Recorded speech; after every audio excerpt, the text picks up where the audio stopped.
Welcome back to the Detroit is Different podcast studios. And with everything going on right now, it's good to see two of my homies and two of the best when it comes to engaging in community for standing strong with new ideas of what could be healing for Detroit. So you all know that the whole mission with Detroit is Different is healing community through culture with media and events.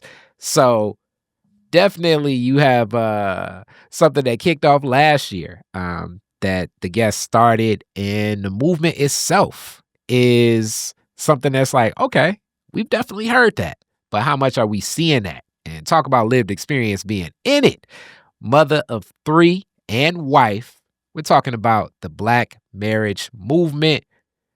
Mrs. Krystal Larsosa, how are you today? I'm good, Kari. Thank you so much for having me. Yes. Thank you for just allowing my husband and I to be here because it's a blessing. It's a blessing to talk about our community, Mhm. about healing our community, and just be optimistic about what's next. Yeah, because it's a lot of things that we definitely see that can even draw almost like forms of hysteria.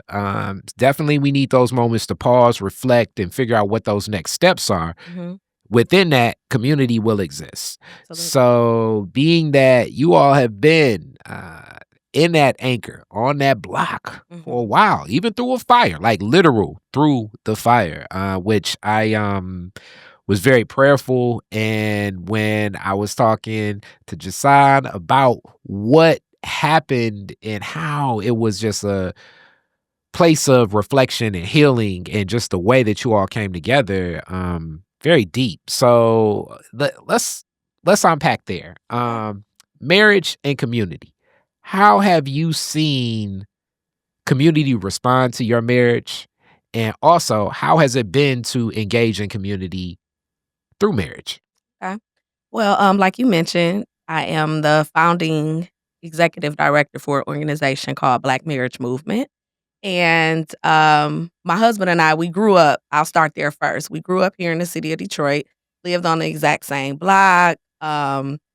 I think at that time, I was 12, he was 14. Mm, He asked me to be his girlfriend, yes. and, I mean, his story might be a little different from mine, but I just said, "Okay, yes," didn't really think about, um, marriage, of course, at the time, or family, or really what a boyfriend really was at the age of 12. But when I moved to the neighborhood, I saw that so my husband has a twin, and, they were just kinda walking the streets of the neighborhood, and they were really loud and just, these black guys, and I'm like, "Who are they?" But they had, like, a protective spirit, and, I thought to myself, "Man, if, as a woman, I'll be a woman soon," and, I'm just thinking like, "Man, if I'm gonna be over here, it's a lot of teenagers here." I'm like, "At some time, I'm gonna need some protection." And my mother, when my mother, first got there, she just kinda was like, "Oh, it's a lot of, you know, hoodlums around," and, she was Hilarious. just she was just looking around at the neighborhood, but, I was just like, we had just came from a different neighborhood where, like, just growing up in the streets of Detroit, like, it's just Mhm. it's hard, it's just a hard, neighborhoods, and so I was like, "I can do this." I had friends, that came across the street at the time, and they were just like, "We wanna welcome you here," and Mm. I was like, "Okay," I was like, "This is good." So, I guess after the time with Jasahn, I said, "Yeah," but of course, he didn't mean what he was saying at the time either, like, "Would you be my girlfriend?" I'll let him give his side of that story, but, Got you.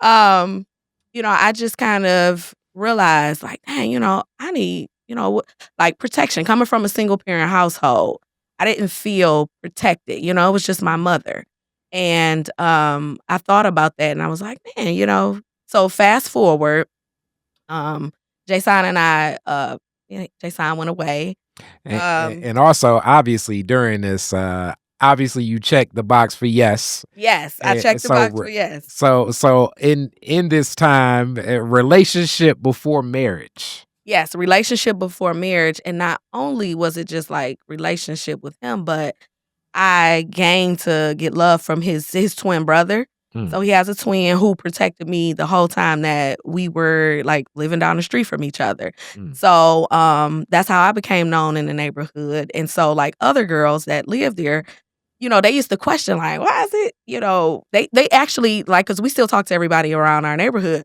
and they, like, to this day, they're always like, "She was just y'all little poo." That's what they called mm, me back then, and, they was like, we felt the need to protect her, like, she came into the fold, and it was Jasahn that brought her in, yeah. and some of the other girls started doing things that, of course, like, you weren't gonna get respect from, but I told my husband this recently, like, I won't say that I was innocent during that time, but Jasahn wasn't around and we wasn't together, but I knew that I had the protection there, Mm, just growing up in my neighborhood, and everybody respect me okay. at the time. But okay, so then later on, Jasahn and I saw each other again. We had conversation, we talked about like moving forward in our relationship. And at the time, I was actually so our oldest two daughters, I actually was married previously.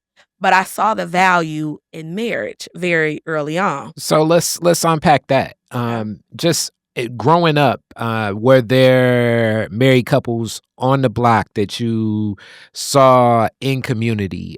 What were the relationships with marriage and community? Do you remember as a child? So I coming from a one parent household, just single mother, I did not from my mother. However, I had a godmother Hmm. that my mom introduced me to when I was just a little bitty girl, and she was married, Hmm. and she was an at home wife, and she raised her children. And I thought to myself, man, this is interesting. This is different, but it's interesting. And I'm watching her kids grow. She invited me in, and she was just really special in my life, and I just watched her be at home, raise children, protect, like, her family, and I watched her husband go out every day, work, came home, and, provided, and she had everything that she needed, and I was like, "Man, this is different," Hmm. like, it's interesting to me, and when I went back home with my mom, it just wasn't the case, it was like my mom was working hard to take care of me, I barely saw her sometimes because she held 1 or 2 jobs, and I was just kinda doing this thing on my own. What relationship did your godmother, and we can uplift her name as well, but what relationship did she have with like her neighbors and the people around? And I guess community we can look at as the people that live close to where you're at, but also people that are aligned in value and spirit. But what role did she play in the community that you saw? So, that's a good question. I feel like she played a vital role because everyone on her block because we actually were at the end of the block. We were in an apartment building.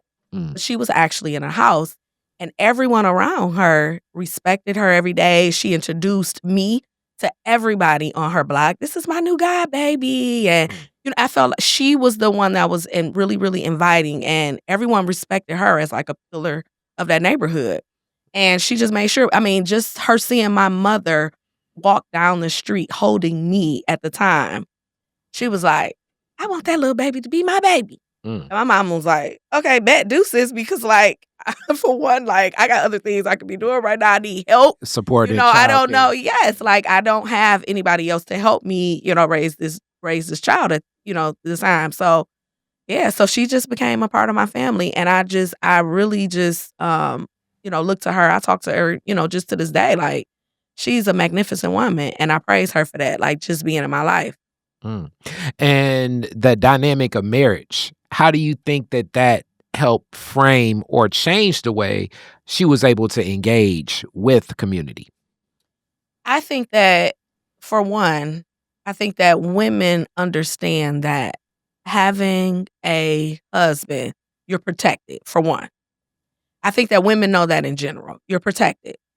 I think that her being married and set an example in the neighborhood, everyone saw her as just like being this lovely woman that was, home during the day. She watched out for people that was in the neighborhood. She made phone calls if anything took place. And that So and if you that was was her. skipping school, she was Oh, snitching. yeah, she was Oh that man. person. Yeah, it was like all of the neighbors, like, knew her. It wa and, I could just remember and then you taking me back, but I could just remember, like, the neighbors next door and across the street, like, whenever she would be at home, they're coming out, they're waving, "You need anything?" And I do remember that, and I'm just like, "Oh, I am kinda living my godmother's life in a way."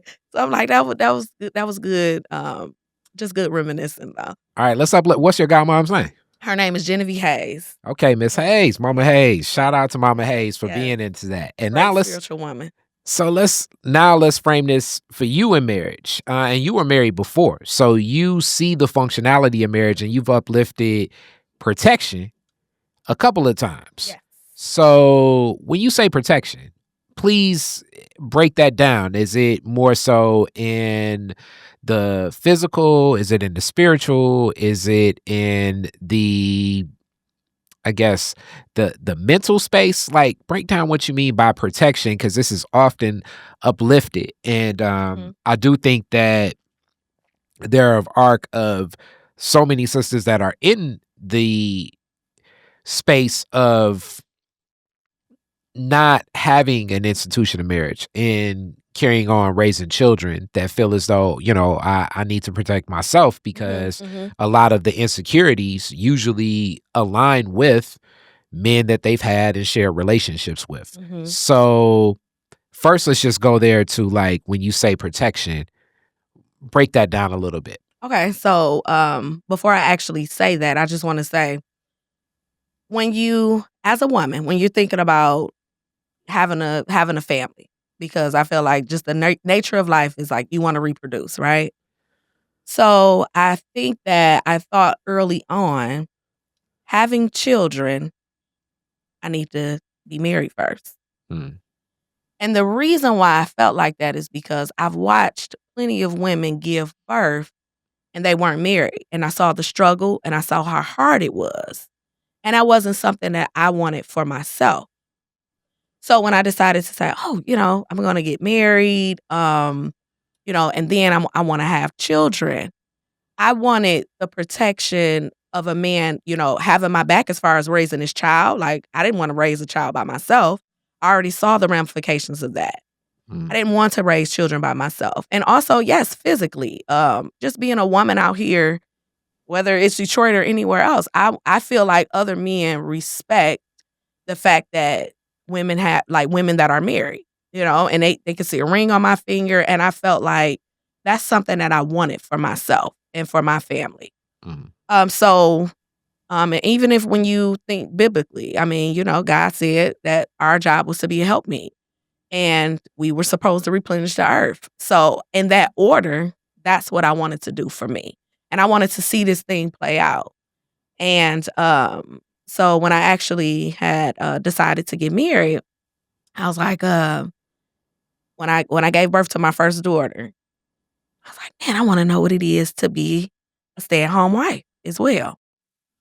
I didn't at the time, I didn't talk to my ex-husband about it. I kinda made some decisions without thinking, because I always tell my husband, I'm like my husband now, I'm like, we all drink the Kool-Aid. Women, we always feel like we can do it, we can do these things on our own, we don't need a man to, like, make the decisions. So, as I'm going into this marriage, these things are still in the back of my mind, like, so I'm actually working at the time, he's working at the time. Um, we had rented an apartment, and I was thinking, "Man, I was just really sick at the beginning of my pregnancy, mm, and I was like, 'Man, I need to be at home. I need to be able to raise this child,' and I was just getting this feeling, and I feel like even today, I'm like, this was from God. I felt like I was getting this feeling to be like, I need to focus on this child and this life that I'm bringing into this world, and be able to, allow him to go out, and we all agree that a man's job is to protect and provide, and for me to, like, take care of this child and take care of home. And so, to make a long story short, that's what I did. I stayed at home. mm, I read to my baby every single day, through speakers, through my stomach. I prayed. I made sure my husband got home, there was food on the table. I was trying to be a good wife, but at the same time, I felt like I hadn't thought about what I actually wanted and I actually needed. mm, And so, just kinda like the connection with me and him, to me, wasn't like the best connection. I felt like I was on a mission at the time. And, by the time Jasahn had came back home, him and I, kinda talking. I was like, "Yeah, I think our vision are a little bit aligned, and I think that this is where I wanna be." So, that's how we. So when you as the arc of the protection and provision that is uplifted, and then you talk about values being aligned. That alignment of that value, and then what is poured into to raise that family and that vision of different roles. And it's so interesting, like even the whole concept of stay at home mother, um, and the way society, I guess, like kind of frames that, Mhm. and a woman that works, and even the way the society frames that, and just that role of like what will be poured into the children. So, mother and wife. Can you kind of break down the role in both? As I'm guessing that that's where, looking at what you wanted from marriage, you're thinking more in that role of mother and wife. But Mhm. how do you match both um, to ensure that it's aligned in your values and it can grow and it can progress? Okay. I think that the role let's start with the role of a wife. I think that sometimes, women, we haven't been taught what the role of a wife is. I think that we've all, thought about, just being married, and we've watched Disney, the prince comes in and saves the princess, and we just live happily ever after. But when we look at the numbers of marriage, like, we can see the divorce rate, and it's not working, so, like, what's happening? So, I would say coming into a marriage, I had to think about what is it that my husband needs from me? What is it that he needs for me to be in order for our household to be fulfilled? Having a role of a mother it's a tad bit different. But as far as a wife, thinking, okay, I ask my husband most of the time. He's like, babe, the role of a wife, submissiveness. That's something that, and that's a word that women don't like to talk about. Women don't like that word. We get offended by that word. Like, why? What you mean submissive? Like, Mm. why, I'm not your pet. I'm not your dog. So that's a word that's really offensive. But we're saying, but what I'm hearing men say. Let me say that being submissive to the relationship. We come into a marriage and we have one foot in, one foot out. 'Cause we need a backup. Hmm. Because aunties and mamas have already told us, don't you depend on no man. You don't let that man come in your life and try to take over your life and try to control you. Hmm. But if we're working together in this relationship, like that doesn't make sense, right? And we're hearing advice from women that didn't even take the same path that we took. So I tell women, be submissive, be supportive. Listen to your husband. Like you don't need to every time he open his mouth, you don't need to have a comeback. Listen to what it is that he's saying. Reiterate what he said so that he understands that you got it. And then you can say how you saying it. And when whatever it is that you feel like you need to say, you can say it humble. You don't have to tell him and be demanding and say, "Oh, this is what I want you to do because this is how you make me feel and this is not." But this is what we've been taught and we just don't know. All right. So I'll start this question again. So, in response to a lot of what you share, so many sisters have been dealing with a lot of those traumas, a lot of that pain, a lot of the challenge and challenges of life have been so associated with the men in their lives, possibly starting with the father. Then, furthermore, moving on to who they are in relationship with. Yeah. And knowing this, um, how does that woman make that decision of when to pour in to that man, when to listen to that man, when to be present to know, okay, this is where I need to walk into this space of being submissive to this relationship when so much possibly just associated with men can be trauma itself. Yeah. Um, I like I mentioned, I think that we don't know no one's teaching us, women, how to operate and communicate with men. Nobody's teaching us that. We wanna be in relationships, we wanna be in marriages, but nobody's teaching us that. And I mentioned earlier that we don't know how to choose men, and what I mean by that, when I say we don't know how to choose men, it's just that we watch, music videos, we hear Megan Thee Stallion, we hear Cardi B, and these are the men that we're like, the men that they choose, and these are the men that they say we should have. These are the men that women are going after. And so women aren't walking into a space where they feel like, "Dang, what man do I want to have a family with, have this child with, who I can listen to, they can listen to me, we can build." I don't think that that's something that we're taught, and that's not something that women are doing. So, if you're going for a man that is just out here, ripping and running the streets, and you feel like, "I'm gonna be the one to get with him and change him, and Imma get pregnant by him, and I'm gonna be one of his baby mamas," I don't know what to say for you. Like, how are you're bringing this guy into your fold because 'cause you're like, "Oh, I'm gonna have this baby."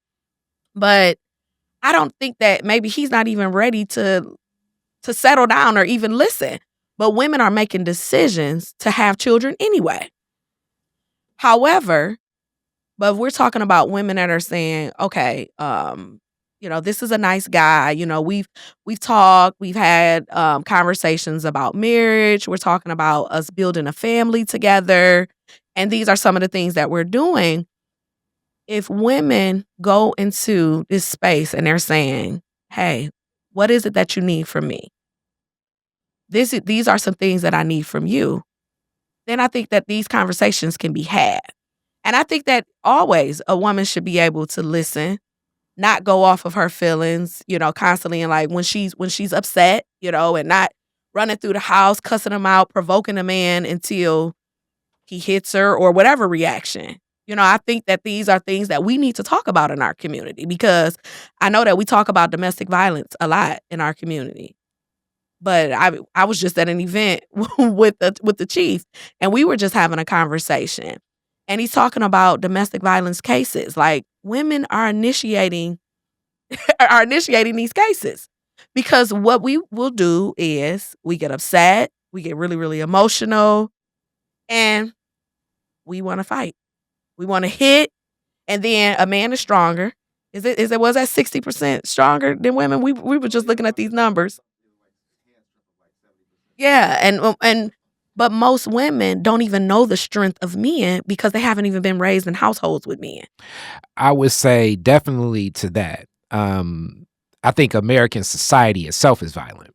I think that we have a very violent culture. The way we respond to most things is through violence, especially at those times of an impasse. Right, So, right, and like, that's not to say that some men aren't, initiating and striking women first, but these are just conversations that need to be had in our community because these we don't talk about it. It immediately when I say domestic violence, the world says man hit, man struck, but we're not having these conversations. I would say that definitely the impacts of it. So, like, in a spectrum of even how we look at what that is, and back to like violent society, violent culture. If you were to, any day, because I've been on one of those trips with an ex-girlfriend. If you go any day down to, at the time, it was the basement floor of the city county building to get a PPO, you're going to see every day of the week hundreds of women getting some PPO really against a man in a situation, which usually these are situations of a lot of that frustration, a lot of uh, unresolved challenges where like the first thing we're going to attack and look at is the people closest to us. Mhm. Similar to like, I mean, we don't uplift the fact of like a lot of the sibling based abuse that can carry on in some of these households where, you know, you have grown men and grown women all in the same house, and the fights are happening just because of all this unresolved frustration that comes out through anger, and violence becomes the response. And I'm not defending this in any way. I'm just contextualizing this. Marriage is completely one of those intimate bonds.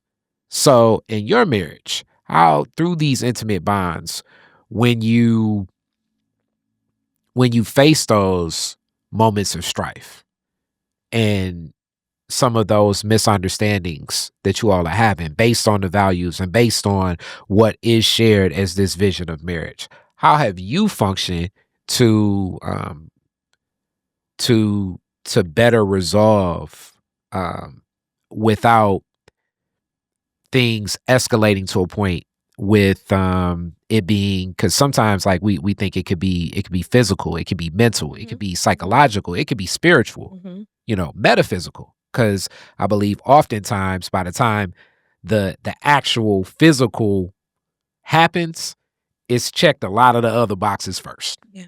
Yeah. So I would say that marriage is about growth. Where my husband and I started at the beginning is not where we are now. Hmm. And I talk to other women about that in their marriages. So, yes, we yelled, fussed, maybe got upset, put hands on each other or whatever. But I'm watching us grow and we're learning how, like, we learned how to communicate with one another. S- And it's still work. And that doesn't mean that every day it won't be a struggle or it's a battle because marriage is about work. But the thing is, I think that when we get married, we think that, oh, now we done. And marriage is the beginning hmm. because now you have two different people from two different households, two different environments, like you're saying. Like I've been raised around, like maybe people that have been physical, people that mentally, may put you down, may feel insecure in a lot of areas. Same thing for my husband, but in a different way. Mhm. But so we're bringing all of this baggage into this marriage. And I think that when we have these conversations and we lean into, okay, I'm not trying to just point the finger at you when I'm upset, but listening to your side. My husband and I, we do this. We do this, and at times I still get upset where I'm like, I don't want to hear what he got to say right now for real. But I'm like, okay, how is that going to help the situation? Like if you just stay stubborn, like it's not gonna help y'all situation. Listen to what it is that he's saying, give it back to him, and then you could tell him how you're feeling about how it is that you're feeling about the whole situation. But we've gotten to now, if he has an issue, I try not to bring up an issue that I've had or an issue that I have at the moment. We're only just focusing on his issue at the time because you can't do both. Hmm. So let's say he like, "Oh, you left this shirt right here on the floor, but you didn't get it." That's not the time for me to say, "Oh, well, all last week you left your shirt up, down the stairs, around." It's just not the time. We got to focus on the issue at hand. But we had to grow and learn this together because that was not the beginning of our relationship. What were the steps that were made that poured into the better communications that you all have worked towards and still are working to develop? The steps would be, I think that the steps has been for us, what are we building? We had to know that first. What are we building? And so the steps have been, sorry, babe, what do you need from me? How can I listen to you and be in support of what it is that you're saying? Like, I'll ask these questions and, he'll give them to me. But so I don't necessarily think that we just have like these set out steps that we do. Jasahn might have a certain technique that Mhm. he uses, but for me, it's usually about me closing my mouth Hmm. and listening. That's the first most like the best step for me is to close my mouth. Because when I'm talking and I'm emotional and I haven't actually heard exactly what it is that he's saying, that's how arguments start Mm. some of the times with us. So, so in these steps, as we get closer to a close here, and welcome on Jason's part of this.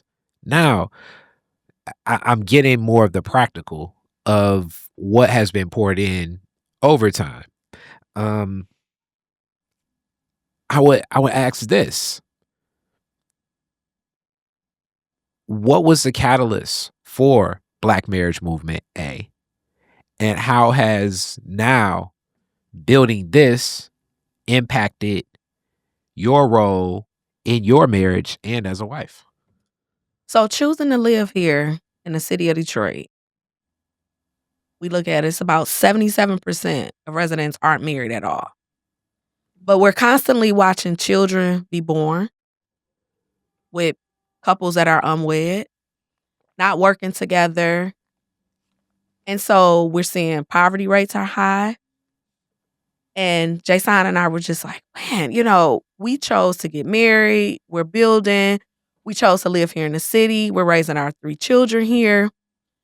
What can we do here to help our people heal, to think about creating generational wealth, to see things a little different?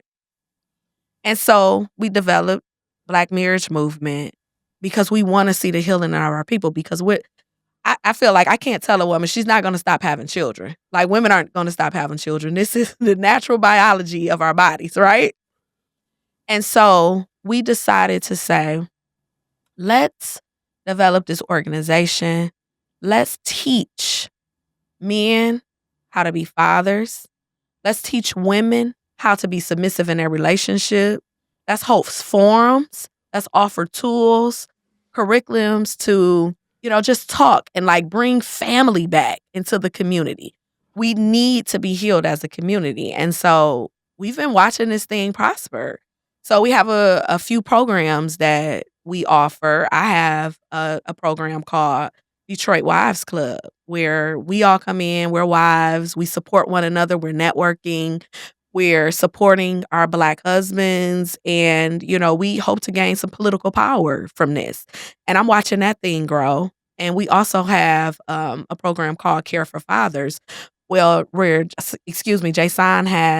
held workshops and we're teaching healthcare providers about the ramification of family. Like, implement this into your program. Like, and we watching the biases of Black men coming into the professional space and in hospitals and not being acknowledged, not being welcome. I've talked to too many fathers where men aren't even welcome. Like, doctors go right past the man in the room, the Black man in the room especially, and talk exactly to the woman.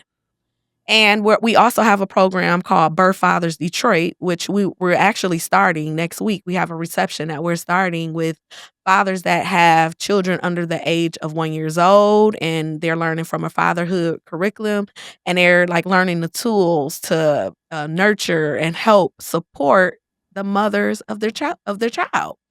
And, I have one more program that I've been kinda discussing, but I haven't Launch actually got it a yet. name. Yeah, yeah, and I'm waiting for funding as well, but I'm just teaching young girls life skills, how to survive, like being absent, like waiting for marriage and just learning how to cook, something as simple as that. So, we just got some things happening right now that I'm really excited about, but, we was like, "You know what, God? This is what you have for us, like, let's make it happen." So, And how has this impacted your perspective towards the relationship you have with Jason and your marriage? I think that it has done wonders because Jason and I get to talk to so many couples, so many women that want to be married, so many men that wanna be married, and really, we all have the same story. Like, really, at the end of the day, we're all saying the same thing. Women are, feeling the need to say, "Oh, well, I don't think that, he's giving me what I need," and the men are saying, "You're not even giving me more of this." So, I mean, I won't go into depth about everything, but I'm listening to couples, and it's helping us grow because these are some of the challenges that we've had at the the beginning of our relationship too. And so just with the understanding and the knowledge and the expertise, we're able to like see these marriages like last, and we're watching, the children thrive, and we just looking at depression rates, like decline. So like this has been awesome for us. Like, and we've just been excited about this journey. I would also ask this. What would you say? Because I often think this, because just being single for so long and having all my homies, that are married, I always would say and think kind of just an interpretation. What help is it for that newlywed couple, or just maybe even married couples that have been married for years, to have a network back into that community of other married couples to share in that space with? What does that provide to connect with other married people for your marriage and for you as a wife? So I think I'm hearing you say having a community with other married couples. Is that what you're saying? Yes. What does So that provide? Like, because it's different. Like, if if you, because I look at it like this: you may have a friend that is a wife, but it's different if you're in community and, like, Jasahn may have met her husband like in a like, what up though? And, may see him like on a one off. But now like an intentional, you know, what is it for a married couple to kind of have another married couple to engage and go back and forth with? so one thing that I told my husband, I said, when men decide to get married, he needs to have that woman come into a fold of other wives and a community, because when you look at feminism in our society, Mhm. women are single and women are feeling the need to say, we can do this thing on our own. And so wives are oftentimes ostracized.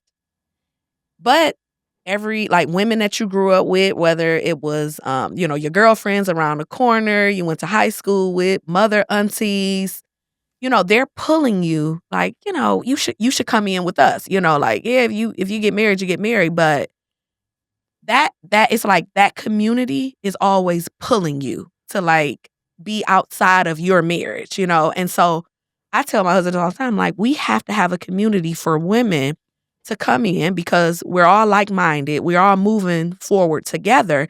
And they have to understand that it's normal what you're going through. Like, it's normal that a man might feel like, oh man, I don't feel like she giving me enough sex. Like that's what men need to hear that from other men, just like women need to know, okay, this is something that I'm hearing men say. How can we figure this out? Like, you need to get this man some more sex because if you feel like you don't want your man cheating, you gotta give him more. Like a man, like, and when I'm hearing women say, "Oh, well, he not being, romantic or he's not doing this," then I'm telling, the men like, "Okay, we gotta figure this thing out because we're all feeling the same way at some point in our marriage. And if you have a community of us all, and we can work together and you can feel like you belong instead of going out and what we do as women, we often talk to other women that are not even married. We're not even talking to other wives, like, because that hasn't been our community. And so we're getting advice from women that aren't even married. Mm. So this is why, even with my Detroit Wives Club, women are coming in. They're seeing that we're like, we all have the same issues. We all feel the same way about certain things, but how can we hold ourselves accountable? And how can we be involved totally in our marriages while everybody else is telling us, like, we don't need to be married. We can do this on our own. Thank you so much. Thank you so Thank much. you for having me.